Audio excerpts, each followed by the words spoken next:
O jornalista Reinaldo Azevedo classificou o voto do ministro Luiz Fux no julgamento de Jair Bolsonaro e aliados como uma das peças mais vergonhosas da história do Supremo. E a gente não pode discordar disso, não. Segundo Azevedo, o Fux adotou um tom professoral e exaltado, transformando o voto em um, aspas, comício em favor dos golpistas, fecha aspas, citando inúmeros juristas e humanistas para defender acusados de crimes contra a democracia. Vamos saber mais sobre esse comentário, parece interessantíssimo, do Reinaldo Azevedo, com a nossa Daiane Oliveira aqui no Plantão do Meteoro. Bora lá!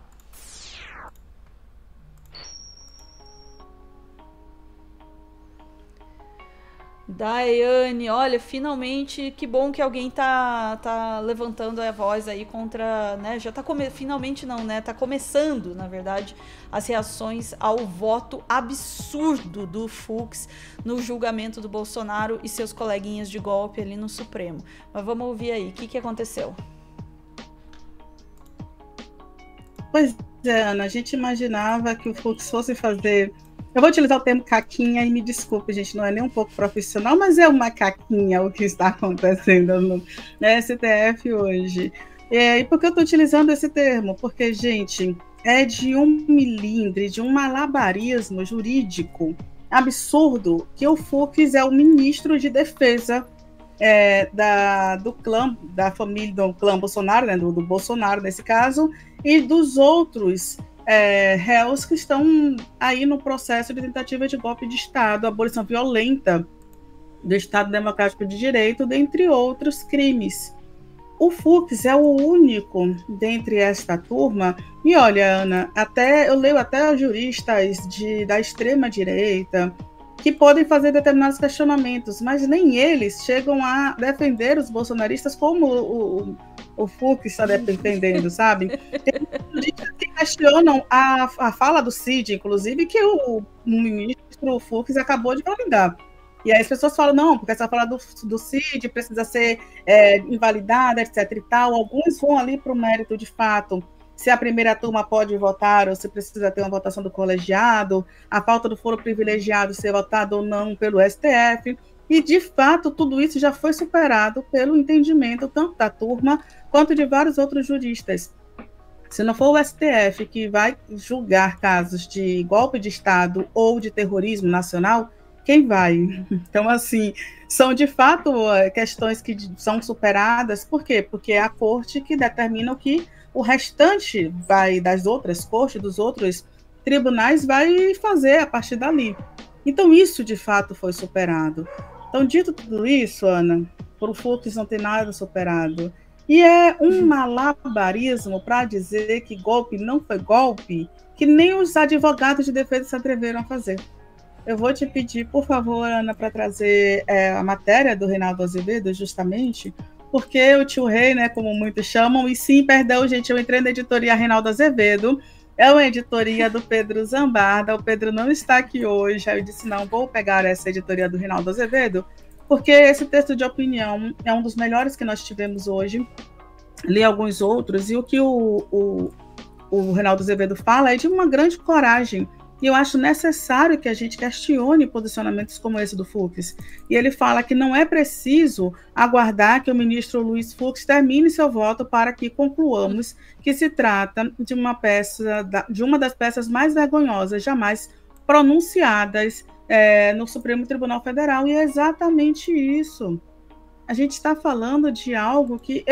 tem poucos momentos eu vi algo tão absurdo desse jeito, Ana. Assumimos um tom professoral, como se fosse um mestre a falar e aprendizes com a voz, alguns tons acima do habitual. O homem não está exatamente a ler um voto, mas a fazer um comício em favor dos golpistas. E é exatamente essa a impressão que nós temos. E aí o Reinaldo continua, compete no rigor técnico com o jurista Silas Malafaia, destacando-se que o pastor tem ao menos a virtude de ser menos pernóstico. Nunca antes na história do direito, tanto juristas e humanistas foram citados em defesa de criminosos. Prestem atenção, esse senhor seguiu o relator Alexandre de Moraes e os demais ministros em 400 condenações dos peixes mais miúdos do golpe.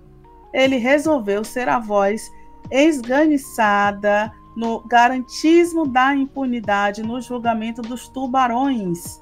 É exatamente isso.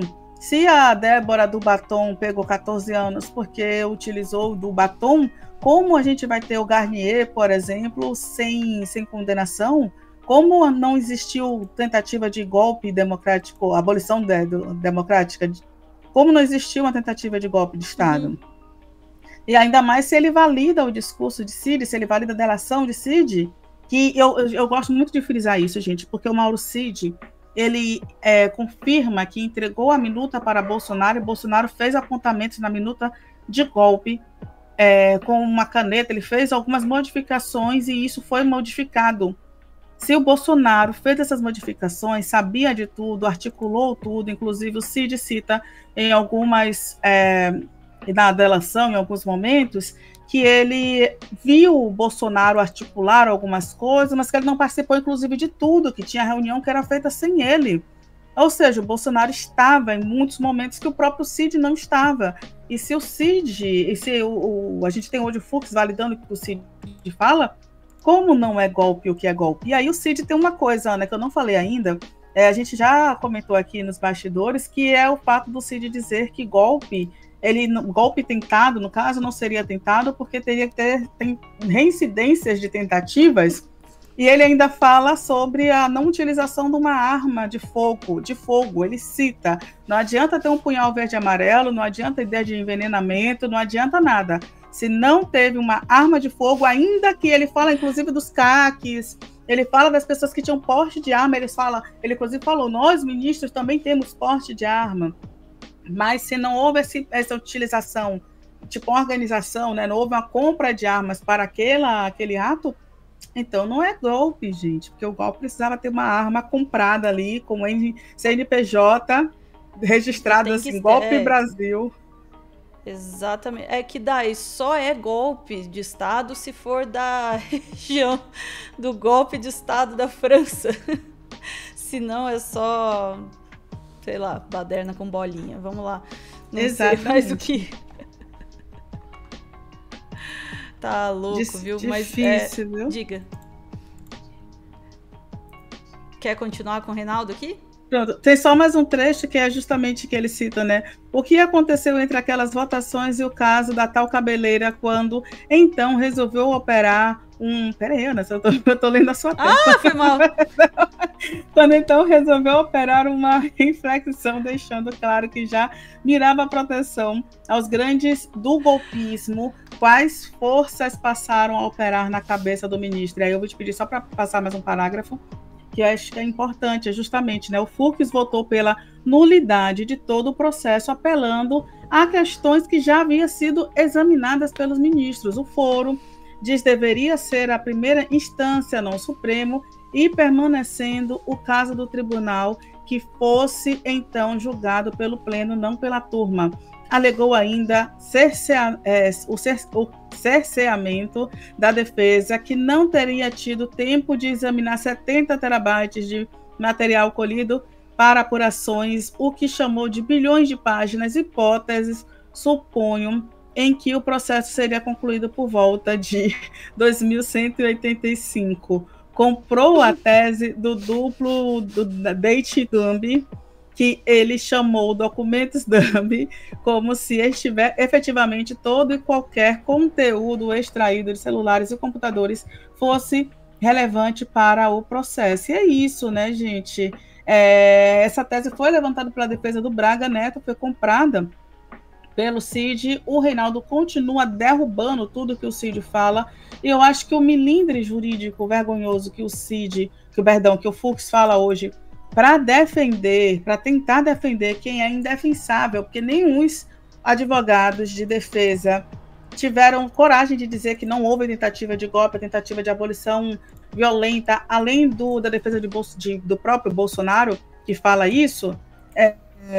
É absurdo que a gente compreenda que o Fux vem fazendo isso na nossa cara à luz do dia, e sem nenhuma vergonha do que ele fala. E aí o Reinaldo fala uma coisa, né? Em suma, Fux votou pela nulidade do processo 3 vezes, e ele fala que tudo indica que o resultado será de 4-1 pela condenação dos réus, com divergência no caso das penas, e sim, Fux poderá participar da dosimetria, como se trata de um processo que padece, já se disse no tribunal do excesso de provas, é claro que as defesas podem comemorar.